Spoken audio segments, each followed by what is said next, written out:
Okay, sorry, I had to go check out the door. I had someone come around. Okay, so that was for not getting a team, and basically you cannot really do everything yourself, especially when it's tech related. I wish I had known this earlier anyway, because I would try to learn copywriting, I would try to learn UI, UX, I would try to learn graphic design. I'm lucky I did back end. I'm both a front end and a back end developer. Still good in artificial intelligence, software programming, and web apps. So I'm really lucky I was able to wrap up those ones. But other things, copywriting, graphic design, what else did I need? System architecture, cyber security. I was very good in it. What else did I need a team for? Market survey, corporate structural planning. Like basically, okay, this is an idea of an app. How would you, structure it corporately? You would need a HR, you would need different departments. How do you sort out investors? How do you approach the market? How do you approach influencers? How do you even launch product management? This product you want to release right now, how would you do it? So I never really had people whom I would do these things with. It was just me. The visions were good, and so I created apps. I created lots of apps, lots of softwares. They stand for some time and they will just fall. The only one that did not really fall was the one that doesn't really need anybody, because people just want to come there and play game and win, and that was Rain Apps. So Rain Apps was just a virtual football prediction platform, and it actually sticks and it floated because the predictions were good and people would always come. Then I managed to create automated subscriptions, so you just pay online, it gives you automated access. You're able to use the service and you know bring a review. We share it, more people come in, so it was more of marketing, and that was how I made more than 200 million from Rain like more than that if I'm not mistaken, because every single thing I had to an extent. So why coming up was, from the whole betting and winning and also using the software and also making sales in the software. I made more than 200 million if I'm not mistaken. And so, why I was focused on that betting one, I did not achieve any other thing much in my life aside getting to force myself to learn new things. Like I had to go through copywriting when I was trying to improve the website. I was trying to do a better design, so I learned UI UX. So within that whole adventure of running up for the few years, I improved a whole lot. But if to really be honest, if things were quite different, or if there's one major reason why I did not achieve much, aside just having a team and having people who could advise me, because I see people who advises them, and I'm telling them you don't know how lucky you are having anyone who advises you. For those of us who don't have people who advise us, we're so envious of you because we made all the bad decisions and nobody was there to even call us to say, come, this route you're going, it's very bad. Imagine right now there is a road, right? There is two roads to get to Lagos, and one road is quite bad. You would stay on the road for 2 days. It's muddy, it's hilly. The other road is very, very tired. They just repaired it newly. Nobody knows about that road. Now everybody's going through the bad road that is bad. They're spending hours there. They're stuck there, but there are lots of people there. Only a few people know the good road. And now somebody comes up to that, tell you should follow this good road, or they just commissioned it of recent. Only few people know about it. The road is tiled, and you're not like, no, you don't want to follow the advice of the tiled road because you love being close to where people are. You want to follow other buses, you want to follow other cars, you want to follow other people, and be jam on a bad road that you would meet other people. There are people selling gala on the road, there are people selling snacks on the road. Some people come out from the bus, pee outside. There are lots of people you could talk to, there are lots of people you could interact with, because the road is all jam-packed, blocked, just like Auchi Road to Abuja. And but then you get to once in a while stretch your leg, people are moving, everyone is talking because the road is bad. So maybe you feel because your friends are going through that bad road and people are through that bad road, and you can't tell your friends to reverse and join you on the good road. Like you're not feeling lonely going on that good road, but that good road will take you to your destination faster, right? If you follow that good road, you'll be there. The road is repaired, it's one way, it's paved, so you get to your destinations faster. But you won't be able to associate yourself with people. You won't be able to buy things on the road. You'll just be so focused. A few hours, you're already in Lagos. Now, 95% of people who would have somebody who would advise them on a good commission road, but they would want to go through that bad road because other people are there, because they will play with other people because their friends are there. But I feel those 95% people who ignore those advices don't even actually know what they ignored. So just like me saying, I really wish I had gotten someone who had advised me to follow a paved road instead of going through a very ranky process. That's why whenever you watch my gist like this, it shouldn't just be, oh, he's talking about that one, let's go and watch. No, it should be you also trying to learn something from it. Because I've passed lots of bad roads, and now I'm basically trying to tell you the easiest roads to follow. So if you're very smart, you just keep watching each series and trying to see the roads that I passed, and avoid those ones. Try to use another route, or if I later found a route that was good, you follow it. I'm talking about psychologically. So, the major reason why I did not even achieve much, aside not having a team and having someone who would advise me, was emotion. Now, I don't get to see that emotion now, but I can really tell you it played a very big role in my whole life, right? Part of why I am not probably having it all, or living, I think I'm living a good life anyway, right? Most people dream of the position I am right now. Even if I get to understand the proverb right now, where they say the person you're dreaming of is dreaming of somewhere bigger, but I still feel I would have done better if not for emotion.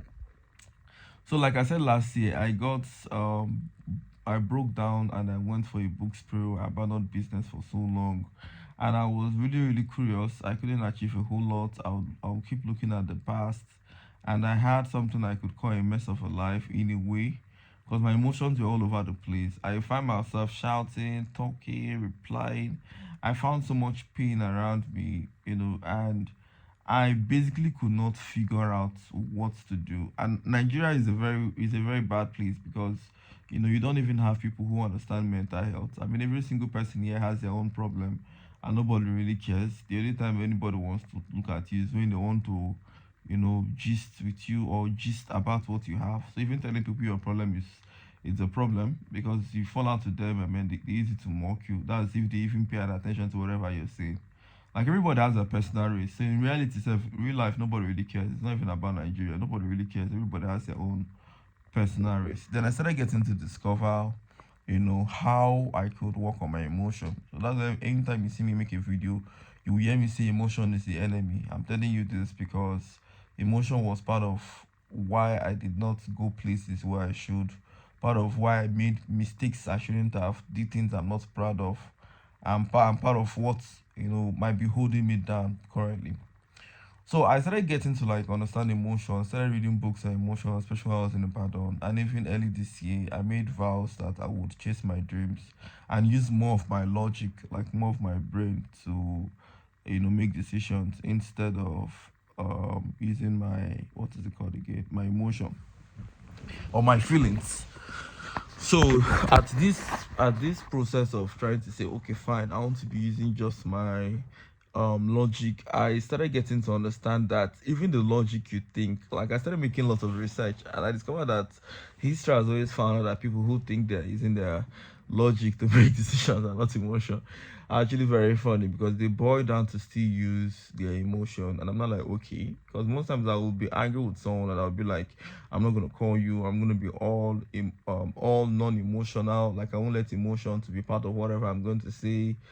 I'm going to be all, what is it called again?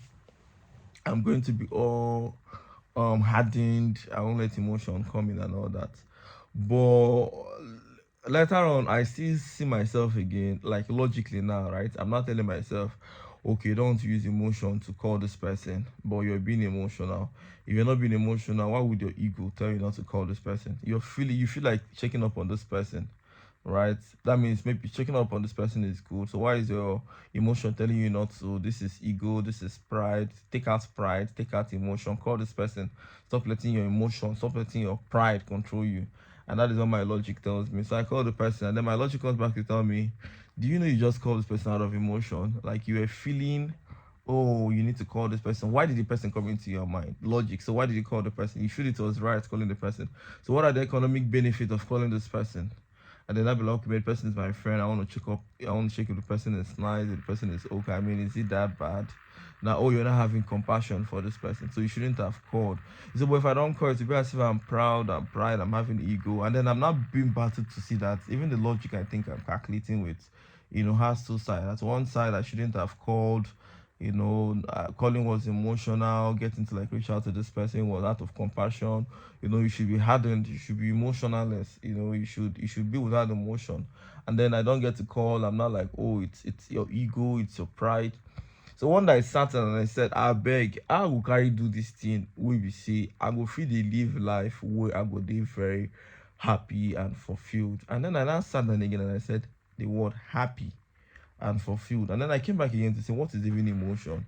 Because we sometimes act like we're fighting emotion, which is the greatest reason we're not succeeding, the greatest reason for procrastination, the greatest reason why we don't stand up to make decisions that will benefit our life, but instead we want to do the things that will make us happy, we want to do the things that will make us feel fulfilled. And sometimes the things that will make us happy are not really the nicest of things, right? Like you feel like doing something. Most times those things you feel like doing are not the best of things. You feel they'll make you happy, just like following that bad road that is completely bad, because you feel you'll be happy, you talk to some passengers, you buy gal on the road, but that's not really what you need. What you practically need is to follow up a straight road that will get you to your destination. What do you need those experience for, right? Then it that depends on, do you need the experience for something?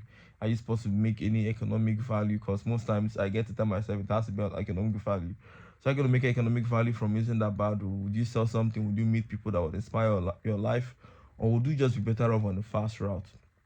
So I tried to say, okay, let me use logic to judge these things, and maybe I would have a better decision. And then later on, I come back to understand that the logic might still tell you should follow those people, you meet more people, you'll be able to eat, you need the strength to survive. Like basically, emotion is connected to logic, and emotions try to verify or try to provide reasons to your logic to do something. Emotion is like the biggest fraud you have in your system.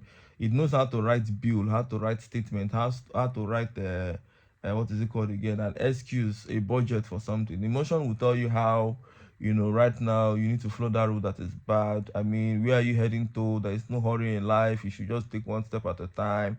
I mean, what if something bad happens to you on that very high road that have been paved and you get robbed? So you can see that emotions can actually start making you fear and start making the other side look better. So that makes sense that okay, the logic is entwined with the emotion. If that's the case, that means I'm finished. Though that means there is no hope for me in my life, because I'm a very emotional person, and then I still get to say, is that the case? That means how come these very wealthy billionaires, these very successful people who do not really act with emotion, how did they make it? And then I discovered that nobody really acts without emotion, because it's almost impossible to say a human being acts without emotion, right? What you would say is people do not really work with certain kind of emotion. Like some people are immune to some of emotion. Some people might not really be or all smiley, they might be mean, but then they are immune to they are more conversant with anger, right? Any simple thing you do, you're provoking them. They might have ego, they might not have enthusiasm. Like emotion is quite a lot of variety. So what we describe as somebody not being emotional, it's simply somebody not responding to certain emotion. But as a human being, you should be able to, what's it called again, appeal to emotion. The only time you might not really be emotional is when you're mad. So this is simply why it's as if maybe because when you're completely zero emotional, you become completely not relatable with a human being. Imagine when people are saying things and you're so mean, you cannot laugh. Somebody gifts you, you cannot. Someone tries to provoke you, you're not even saying a word, you're just mean. You're completely absence of emotion. Somebody comes right now, they blame banana, happy birthday to you. Everybody saying, oh, surprise. Everyone is happy. Everyone is, saying happy birthday, but you're just mean. People are really happy. You just got a contract, you got a promotion, you're just mean. You just delivered a child, you're just mean. You're working, there is no smile, there is no laugh, there is no enthusiasm. Your customers, your clients are talking to you. You can't even reply back to anybody, you're just mean. People go leave you run. Now they go no say, they go no say this guy uncle, go go psychiatric hospital. So having absence of emotion, if anyone could actually be without emotion, you wouldn't want to even be close to that person. So I think what everyone wants is somebody who has lots of positive emotion, right? And positive emotions that could help you achieve your goals or the things you really want to achieve, and learn to deal with that fraudulent emotion, or be able to identify the fraudulent emotion. So if this is the check, I mean, you're an emotional being, and virtually every single thing you do gets, ignited by emotion. In fact, your emotion steps in before your logic can step in, right? And your emotion have a way of confusing your logic. So how do you keep the balance? Because for someone like me, like I said, I was completely unstable. I had an imbalance with emotion. So I sometimes find myself behaving in ways I shouldn't. Right? I wasn't behaving the way I should. I sometimes find myself making mistakes, wanting things I shouldn't want, trying to do things I shouldn't do, things that were not good, things that were an eyesore. But then I found myself doing it. I came out not being proud of what I was doing. I sometimes find myself in compromising position. I sometimes have the laziness of procrastination. I'm supposed to finish something, I don't finish it. I'm looking for what suits me. Oh, I want to sleep. I want to watch one Netflix movie. Yeah, I'm like a normal human being like you. I know you're expecting me to keep telling you I work all the time. No, I work very well, but yet still, there's some distracting moment I have, and then I get to see them and I said, how can I be better than I am, right? Then I took up a whole different phase of my life where I started studying emotion as a thing. And then I got to understand that emotion, it's nothing more but three major things. It is your experience so far you've gotten, right? And the physical reaction. Okay, no, first of all, it's the experience you've gotten, okay, which is one, the experience you've gotten so far. Um, the experience you've gotten so far in life builds your emotion.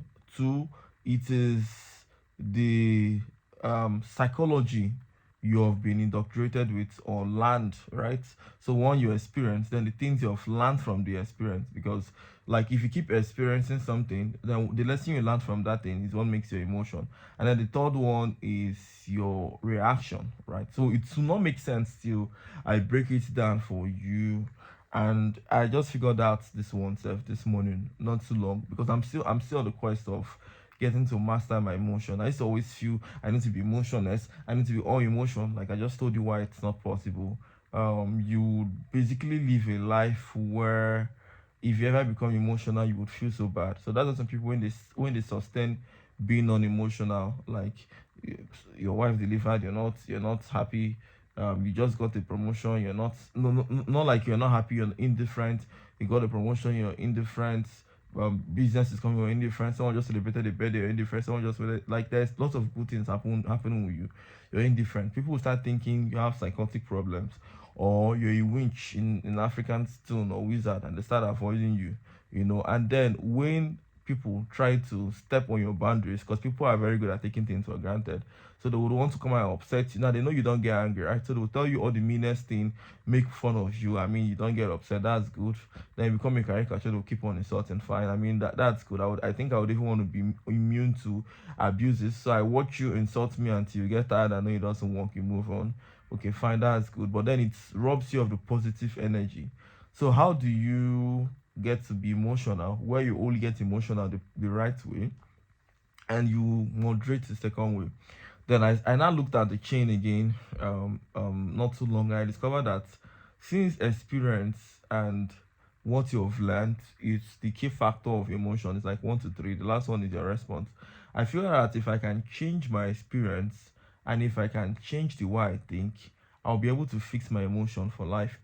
And I discovered, or I came to this conclusion because years ago I used to be so scared, right? I grew up experiencing, because my parents were pastors, so I grew up experiencing them doing extortion, or is it I've forgotten how they put that thing. Or they pray for people, and you see some people will start saying, oh, evil spirit is manifesting, right? And then my parents will keep telling me how there are lots of evil forces around.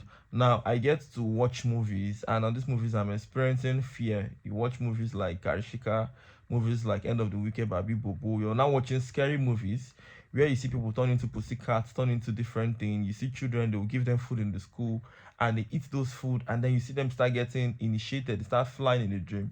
So my experience with my parents and my environment was that there were evil forces, there was dark magic, people could give you something, you would disappear. I had some kind of very skillful experience on evil, that people could be evil.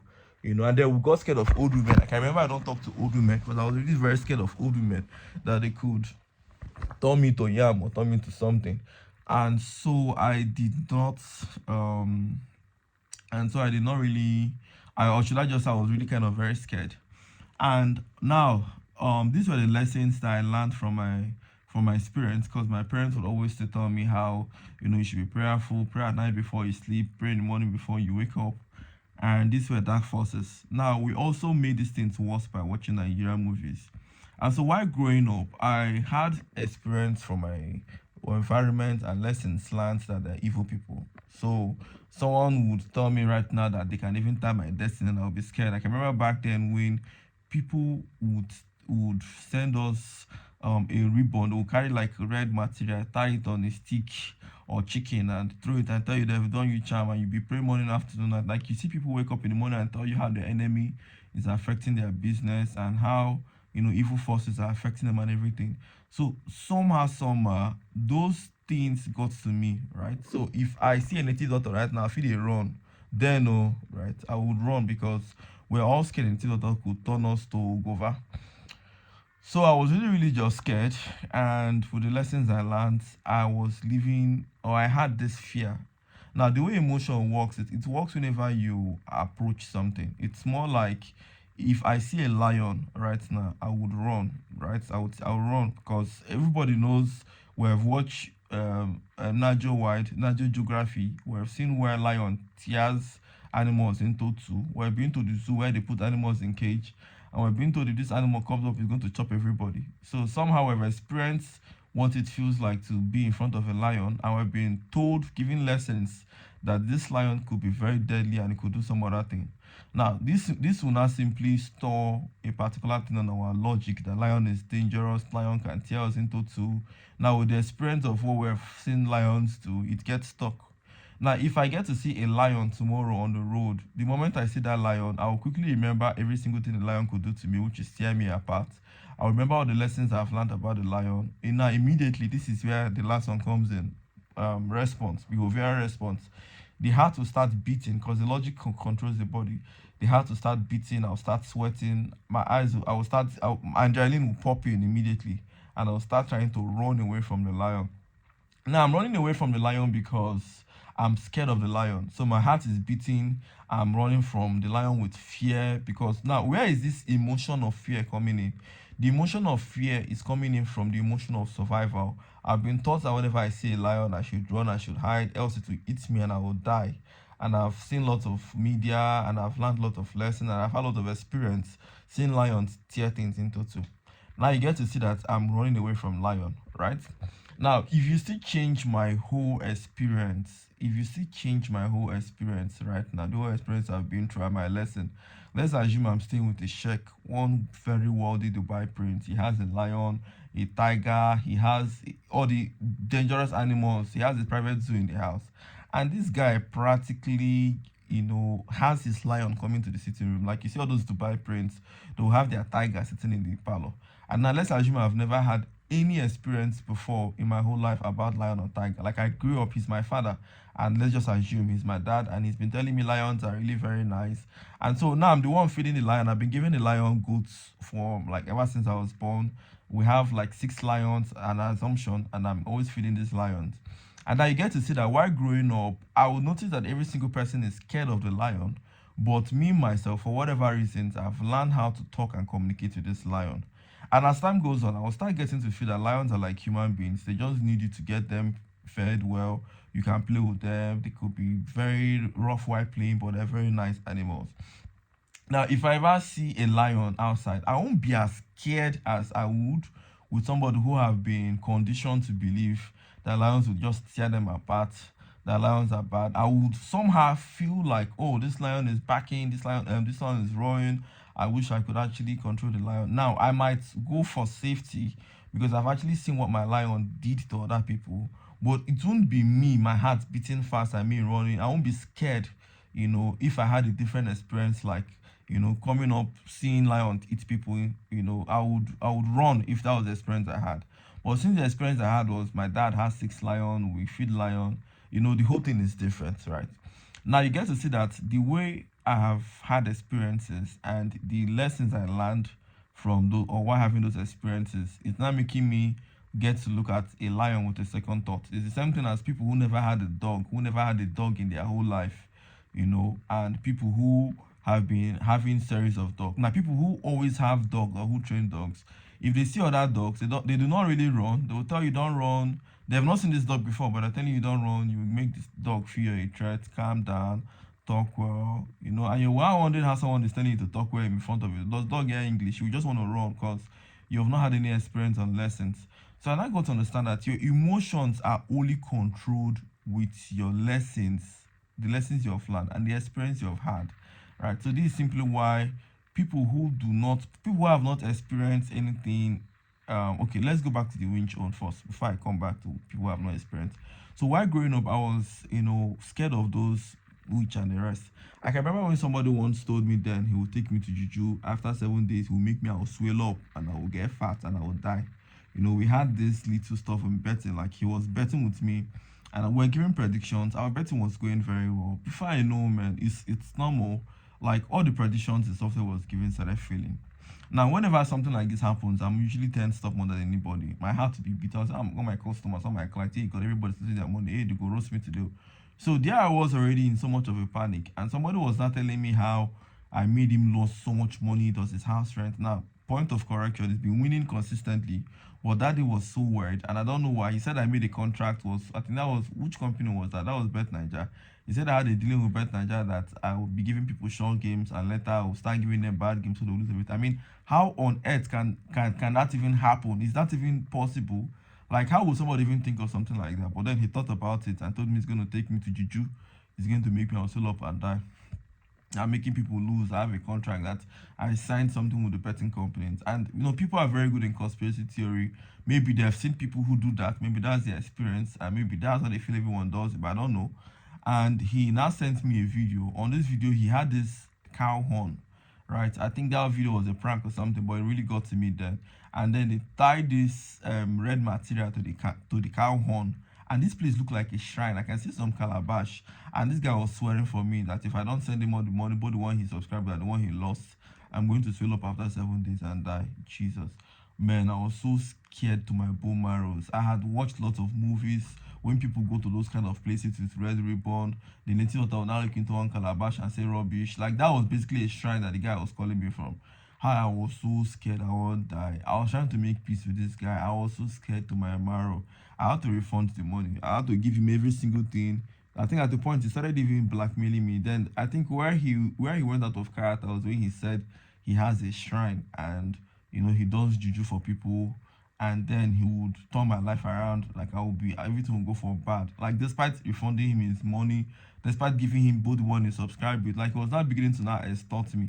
That's when it now made sense to me. My brain now clicked because in as much as I'm a very emotional person, and like your emotion and sorry your experience and your lessons influence you, I think common knowledge still stays there. And I'm somebody who just, I don't know how the common knowledge came in, but I started telling myself if this guy was really a juju man, he would have been able to know those games will not enter that day. He would have been able to figure them out that, oh my, those games no go win. He wouldn't have even played the game. Like he would have been able to see the future, right? Or he would have known it's not my fault that I don't have a discussion with any betting company to make people lose.